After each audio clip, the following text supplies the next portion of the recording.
நாடாளுமன்ற தேர்தல் முடிவுகளுக்கு பின்னர் பிரதமர், மத்திய அமைச்சர்கள், மத்திய இணையமைச்சர்கள் ஆகியோர் பதவியேற்ற பின்னரும் மக்களவையின் சபாநாயகர் யார் என்பது முடிவாகாமல் இருந்தது.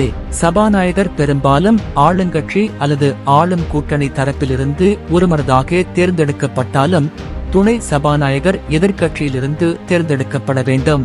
ஆனால் தற்போது எதிர்க்கட்சியிலிருந்து துணை சபாநாயகர் தேர்ந்தெடுக்கப்படுவார் என்று ஆளும் கூட்டணி உத்தரவாதம் தராததால் கடந்த 10 ஆண்டுகளுக்கு அதிகாரப்பூர்வ எதிர்க்கட்சி அந்தஸ்து பெற்றிருக்கும் காங்கிரஸ் மக்களவை சபாநாயகருக்கு போட்டியாளரை நிறுத்த முடிவு செய்தது.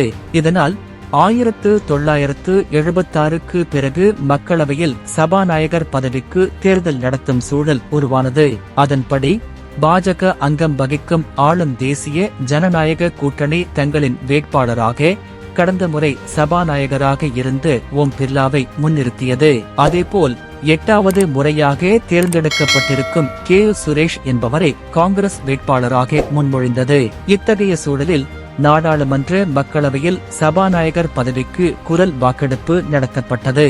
அதில் ஓம் பிர்லா சபாநாயகராக தேர்ந்தெடுக்கப்பட்டார். அதைத் தொடர்ந்து சபாநாயகராக தேர்ந்தெடுக்கப்பட்ட ஓம் பிர்லாவுக்கு வாழ்த்துக்கள் தெரிவித்த எதிர்க்கட்சி கடந்த ஆட்சியில் நடந்ததைப் போல அல்லாமல் எந்த அளவுக்கு ஆளுங்கட்சிக்கு முக்கியத்துவம் அளிக்கப்படுகிறதோ அதே அளவுக்கு எதிர்க்கட்சிகளுக்கும் முக்கியத்துவம் அளிக்க வேண்டும். சிறிய கட்சிகளையும் மதிக்க வேண்டும்.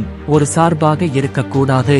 எதிர்க்கட்சிகளின் குரலை நசுக்கக்கூடாது போன்ற கோரிக்கைகளையும் அழுத்தமாக முன்வைத்தனர். அந்த வரிசையில் திமுக மூத்த MP டிஆர் பாலு ஓம் பிர்லாவுக்கு ஒரு குட்டி ஸ்டோரி கூறி தனது கோரிக்கையை முன்வைத்திருக்கிறார். தனது உரையில் டிஆர் பாலு, எனது கட்சியின் சார்பாக தங்களுக்கு வாழ்த்துகள். நீங்கள் தாமரை சின்னத்தில் தேர்ந்தெடுக்கப்பட்டிருக்கிறீர்கள். தாமரை எப்போதும் தண்ணீரில் மிதக்கும், ஆனால் ஒருபோதும் தண்ணீரை தனக்குள் அனுமதிக்காது. அதுபோல பாஜகவினரால் நீங்கள் தேர்ந்தெடுக்கப்பட்டிருக்கலாம், ஆனால் இனிமேல் உங்களுக்கும் இந்த அவைக்கும் இடையில் அரசியல் இருக்க முடியாது. உங்களுக்கு எந்த சாயமும் இருக்க முடியாது. ஆளுங்கட்சி எதிர்க்கட்சி என அனைவரையும் நீங்கள் ஒரே மாதிரி நடத்த வேண்டும். என்னுடைய ஒரே வேண்டுகோள், தயவு செய்து ஒருசார்பற்றவராக இருங்கள் என்று கூறினார். டிஆர் பாலுவின் உரையை ஆமோதித்து சகாக்கள் மேசையை தட்ட ஓம் பிர்லாவும் உரையை கேட்டு புன்னகைத்தார்.